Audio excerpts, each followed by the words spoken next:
Hi there. So in my last video I walked through a two-person game that I played against a beginner. So we had a chance to look at the basic game being played and see some common beginner mistakes. So in this video I figured I'd do the opposite. So this time I'm actually playing against the current first place ranking champion on Board Game Arena. That's Six Pigeons here. As you can see here, I'm only ranked 5th myself at the moment, so hope that'll change. But you can see there's a number of people who are really taking an interest in getting a good solid grounding on this game. So that's really cool. But so this game that I'm going to be showing you is between myself and this Six Pigeons, the current champ. And I thought this would be a good way to show you some more advanced gameplay and to give a good demonstration of both strategic and tactical play in this game. Also, it was a really exciting game, and there were a lot of interesting turns and twists, so I also hope that this video will give you a sense of how fun the game can be. And finally, it's a good demonstration of a few less frequently invoked rules that are discussed in the official rulebook, but not covered in the introductory video. So I'll describe those as we come to them. Okay, so I'll turn to the game here. This is the game. I'm playing here as the teal, the blue, and my opponent is yellow. So I'm going first here, and so I make this move, which is a pretty straightforward, common first move. The pattern begins with white here, as you can see. So I'm starting out with a white. So my opponent, right off the bat, makes a move that kind of surprised me. It's a blocking move. He's kind of foreseeing that I'll want to sort of extend into this area, and he's put up this blocking move. It's a little bit of an unusual move. So I counter with a blocking move here. So this is I'm kind of thinking two things. First of all, that's going to prevent him from having a lot of flexibility in this pair of slots. And also, I can sort of foresee that I might want a white at the end, and so I've got I might be able to make a path in that direction. Okay, so he starts moving out on this side. That's pretty expected.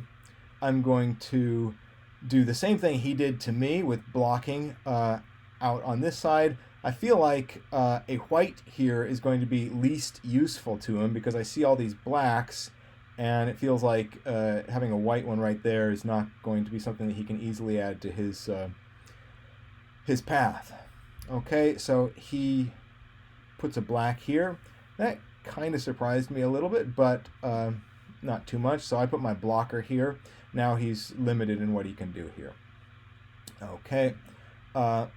Okay, so he doubles up his arrows on the white, so he's kind of committing to start his path out in this direction. Okay, I do the same up on my side of the board. Okay, so he puts a black there. That's not surprising because he's got blacks coming up there. Okay, I block him here. I want to kind of limit what he's able to do here. Now he's only got one slot to work with between these two stations, so that was kind of an aggressive move, but now he's free to double up his blacks here. So that's a lot he's got going on here now. He's got two doubled up, he's got whites, and then he's got blacks doubled up, so he's got a pretty strong start there. So I am putting out a white here. So what am I trying to do? I have in mind that I may be able to attack him with a base post move. If I can get a ring onto here and then some other arrows into this station, I may be able to attack him and disrupt what he's doing over here. Okay, so he puts on a ring. That's a good move. Unsurprising. I put on a ring here. He could reverse this, but it would just be kind of a delay of a move. He puts an arrow into this slot here. I'm not totally sure what he's got in mind, but I think he may be planning a base post move over there. or at least considering it. So I make a base post move over here. That was probably my first big-ish mistake. That was not a very good move, and I'm glad that he didn't just reverse this bridge, because that would have left me really isolated over here on the corner. I don't think you really want your base posts to run the risk of being isolated on the edge hexagons here, so I think that was not a very good move for me. But what I was trying to do was to get in and disrupt what I thought he had going on here. I really should have paid more attention to this move here, because that was kind of telegraphing that he might be moving his base post, which he does. So my move was really ineffective, and I was not happy to be here anymore, so I actually made my base post move back to here. So I wasted 2 moves. Not a good thing you want to do when you're playing against the champion. So I'm back to where I was, and now he's got his base post over here. He moves his white there. That's a good move. So now he's got another doubled up whites here. He's got doubled up blacks here. Got doubled up whites here. He's really got me on the back foot at this point. So he's in a very strong position, and I'm just kind of struggling. So he turns that around. Okay, and he removes an orphan ring. I'm not quite sure why he chose to make that move there. Oh no, that was my move. Sorry. So I reversed that, and he lost a ring, but not that big a deal. He just removed that arrow, that bridge. Okay, so now it's my move. I put a blocker in here. I want to limit the damage he can do on this side, although again, that's a bit of a wasted move since I have my base post there already. As I look at this, I think that was not a super smart thing for me to do. Okay, he takes that off and removes my ring. Okay, so now I'm kind of stuck going off in this direction, and he's stuck going off in this direction, but he's got a lot more infrastructure there with these bridges to work with than I do. So he's in a real clear advantage at this moment. Okay, I put my blocker over here just in case he wants to, put a black bridge in there. Again, still, I'm kind of flailing at the moment. Okay, he seems to have his eyes on the prize, so maybe he's telegraphing that he might be wanting to enter the center station here. We'll see. Okay, I put my blocker there. I'm trying to limit what he's able to do around here, but again, that was a not super effective move. So as I'm looking at this, I'm thinking, I'm second guessing myself on a lot of these moves. Okay, that was his move. I'm not totally sure why he put the black bridge there, but it gives him some options, because now he'll be able to go black, black, black, or he'll also be able to go black, black, black, and there's another black here. So he's kind of giving himself some multiple paths here, it looks like. That's my move. I obviously want to start building up some blacks here, which I don't have yet. And, of course, he puts his blocker in right there. I'm going to try to get another black direction out there. He's going to do the same thing with his blocker there. So now I'm kind of in a pickle over here. However, I am noticing that we've got 16 bridges on the board. That becomes important here. This isn't mentioned in the intro videos, but it is mentioned in the rule book. If 20 bridges are on the board, then we can start removing blockers. So I've kind of got that in mind. I know that if there's 4 more bridges on the board, those blockers can start coming off. So we're both starting to have to kind of think about where we want to be at that point in the game, because things change then, and things kind of speed up once the blockers come off as well. We can't rely on those blockers. Okay, so we're both placing rings. I want to remove this for what it's worth, but he's still working on his rings. Okay, I place my own blocker here. Now what I'm trying to do is I'm trying to prevent him from putting, when I remove this black bridge, he can put in a bridge here, which is going to block my channel there. So I want to use this blocker in a defensive way to prevent him from being able to do that. Okay, he's still building up his rings. That's giving him a lot of power down there. I remove the black bridge, and he does actually block me anyway here. This is a little bit less of a problem for me than it would have been here, because I can reverse this and take it off, because I do have the high position on this station. Okay, so I added a white bridge here, and what I'm trying to do now is I'm trying to sort of lock him down so that he at least can't move his base post, because I will be threatening to jump in there with my base post.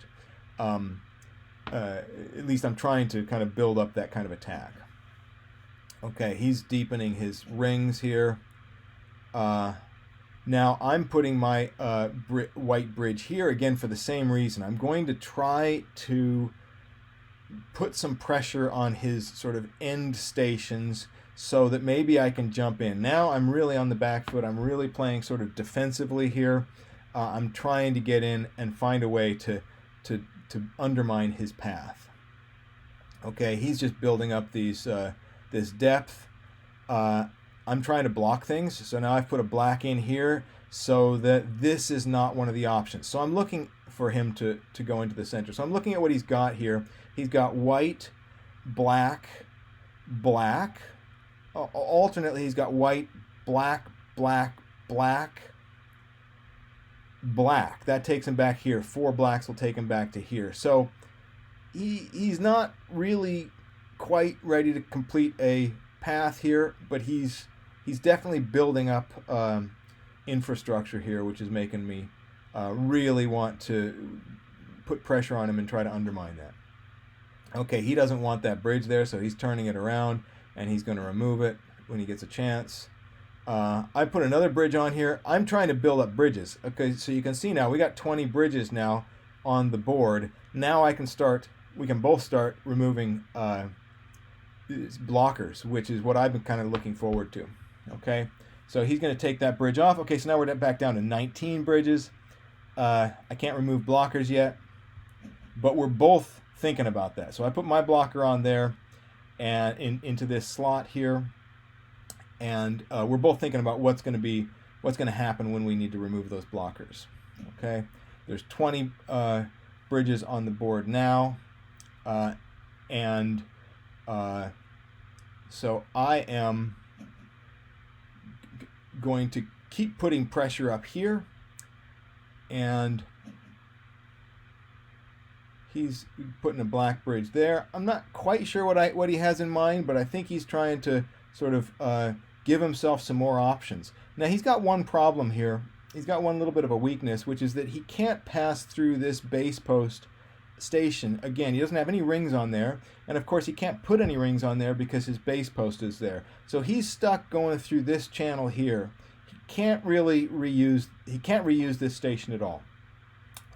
He can't pass through this station more than at all. So he's trying to find a way to build this path up, and I'm trying to put pressure. And this here is right now ensuring me, these 2 bridges here are kind of ensuring me that he can't really easily move his base post away without me being able to jump in and take advantage of that. So he moves a blocker. Okay, removes a blocker. I remove a blocker. I remove his yellow blocker here. And once a blocker comes off in the game, it stays off. Okay, he adds a white bridge here. I think he wants to bolster this sort of ingress to the center. Okay, I'm going to move my base post here. I want to put on a ring here so that, again, if he moves this base post, I can swing in there and take that position.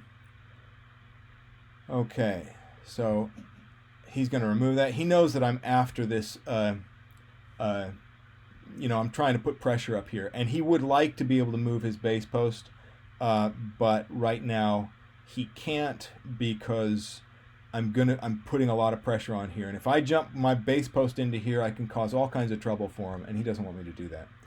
Okay, I put my ring there. Okay, so I'm moving in the right direction to put pressure on him up here. and he's a little bit pinned. There's not a lot. I mean, he's almost there down here. He's got a lot of power down here, but he's not quite sealing the deal. He would like to have more flexibility with this base post. So he puts in a black bridge here just to get in my way so that I can't easily put a white bridge in there, but I am going to keep pushing on that upper corner there, up this area here. I'm not going to let up. Okay, he adds another ring. I am starting to move out in this direction. Okay, starting to put a white there. Again, if I can get a ring onto here, I could swing my base post into this lower position, which would also be an attack on him. Okay, he's deepening his rings. I remove that black bridge. He removes my blocker. I get that white bridge in there. Okay, he puts a white bridge in that bottom area there. That's looks like a place where he's going to try to get into. Okay, I reverse his arrow down here, his bridge down here, so he loses an orphan ring. So at this point, I'm trying to buy myself some time. Anytime I can use one move to set him back 2 moves, that's a good thing. So if I can make one reversal of the bridge, in order for him to get back to where he was, he's going to have to reverse that bridge back, and he's also going to have to put a ring on there. So that's 2 moves that I've backed him up, and it only cost me 1 move. So I got to start thinking in those terms and set him back more than than it's costing me to do so. Okay, he removes that white bridge again. I want to remove this black bridge, so he puts a black bridge again. He's really trying to keep me from doubling up those white arrows up there, because he does want some more flexibility with what he can do with that base post. I'm putting on the pressure, keeping the pressure on. Okay. He's going to take that off probably when he gets the chance. Okay. So again, we're really fighting about what's going on up here. Okay. So now the next thing, still going. I'm going to remove that blocker as soon as I get a chance. Okay, we're still just really grappling over these two areas. Okay, but the blockers are coming off, so things are kind of picking up, and we're still scrambling. Now, this could go on forever, as you can see, but the thing is, we've got there's a rule. Again, this is not a real frequently invoked rule, but there's a rule that if the same setup of rings continues for 10 rounds, like both people have a turn 10 times and no changes to the rings, to the state of the rings on the board, that's going to be a forced draw. So that's a stalemate. So I'm very aware of this right now, that if we don't have any changes to the situation on the board here with rings, it's going to be a draw. At this point, I'm in a seriously underdog position, and so right now my opponent has more to lose from a draw than I do. So I'm kind of putting that pressure on him. I know that he could change that. He could put a ring on the board and change that. He's got the bandwidth to do that, but that would kind of set him back 1 move. So I'm putting pressure on that. And the worst comes to worst, it'll wind up being a forced draw, and then at least I won't lose. But he has more to lose than I do, because he could win this. At least the position he's in is strong, so he doesn't want a forced draw. Okay, so I get my arrow in there, and we've just got a message here. You can't see it on the screen. We've just got a message that says no rings have been placed or orphaned 4 moves until a forced draw. So my opponent now has that pressure. He's got to do something, or it's going to be a forced draw. He's got to do something to get rings on or off. My rings are solid here, and so one of us has got to put a ring on or take a ring off, and it's probably not going to be me, because I'm not that confident in this outcome. So he does that. He puts a ring on here. So now we've reset this forced draw condition, but that gave me a little bit of a crack to make a little bit of an advance, because this is not a sustainable ring, I can simply reverse this black and that ring will come off. But I don't do that. First I reverse this white. I'm just trying to set him back and give myself a little bit more time to get in to give him trouble. Okay. Okay, so again, he's sort of defending this area up here. Okay, I remove that, or he removes that white bridge because he's wanting to bolster this down here. I'm going to reverse that black bridge, and he's going to lose that ring. Okay, so now we're back to, there's no forced draw condition anymore. The rings have changed, but that whole exchange gave me a little bit of extra time. He's got his black in there, and now I really need to get in there and prevent him from getting from getting his sequence complete, because he's almost there. He's going to want to go through here with a black and then in here with the white, and he puts his ring on, and I make my big move. This is a big sacrifice for me. As you can see, I've already lost 2 of my rings, and he's going to reverse probably immediately. He's going to reverse this white, and so I'll lose all my rings. But now I'm in here. I've prevented him from doing what he wanted to do, and so that was a really desperate but important move for me. So now the situation has really turned around. I could almost say in my favor, because now he's got this whole area is filled with rings. He can't add any more rings, but he's not done. He needs either this station to work with, or he's got to go off outside in this direction instead. So these are currently no use to him. If he goes 1 white in this direction, he can't, there's nothing he can do anywhere else on the board. So he's really cornered, and he can't move out this direction because my base post is there. And if he starts going out the other direction, then he's got 6 wasted rings. Also, he can't either position. If he moves his base post either position, he loses all the other 3 rings. If he moves his base post here, he's going to lose these 3, and vice versa.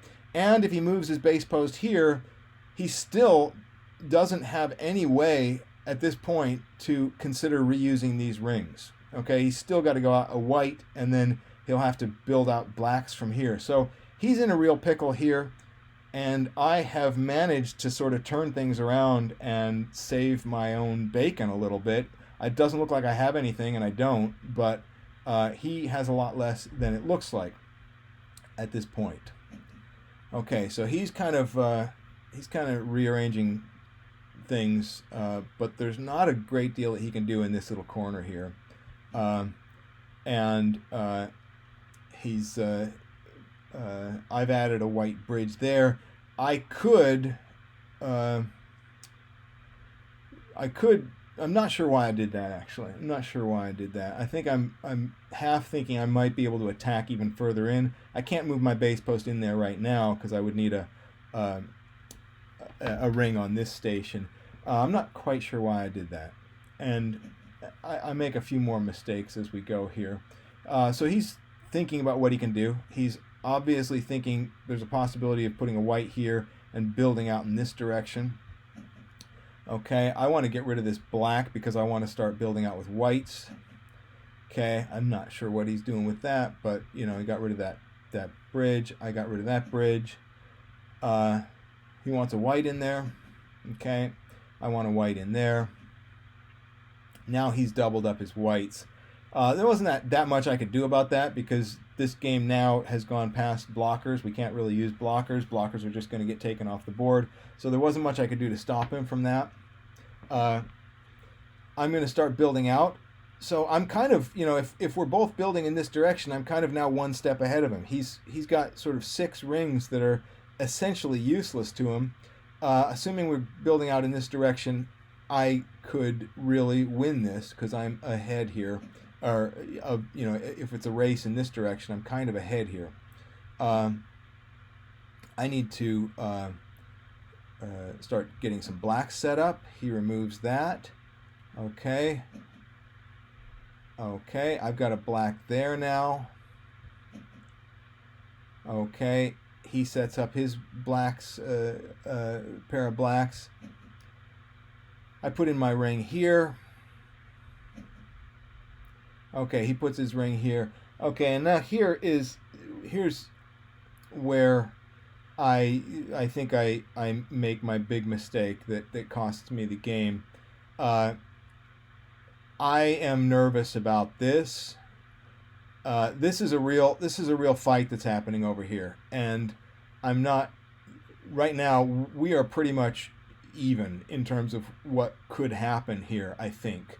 And this is going to be a real knockdown, drag-out fight that may involve, moving base posts and stuff.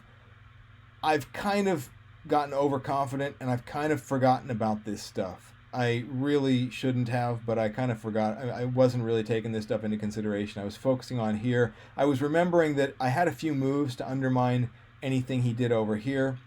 Anyway, so I moved my base post. That was a real mistake because now that gives him the perfect chance to move his base post over there. I just didn't take that into consideration. He loses one ring, but now he's got this path. He's got this. Now this is a really solid, strong, golden situation for him. All of these rings can be reused. So there's not much I can do. I'm kind of going back to square one with my base post moved here. It was a terrible mistake to let go of that station there.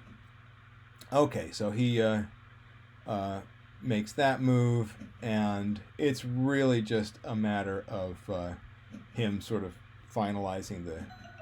There we go. That's it. That's the last move he had to make, and yellow wins. Six Pigeons manages to hold on to his number one championship status, and I learned a thing or two, I think, as I went. So hopefully you were able to learn something too from this game. I hope you enjoyed it, and I look forward to hopefully playing some of you on Board Game Arena. Thanks.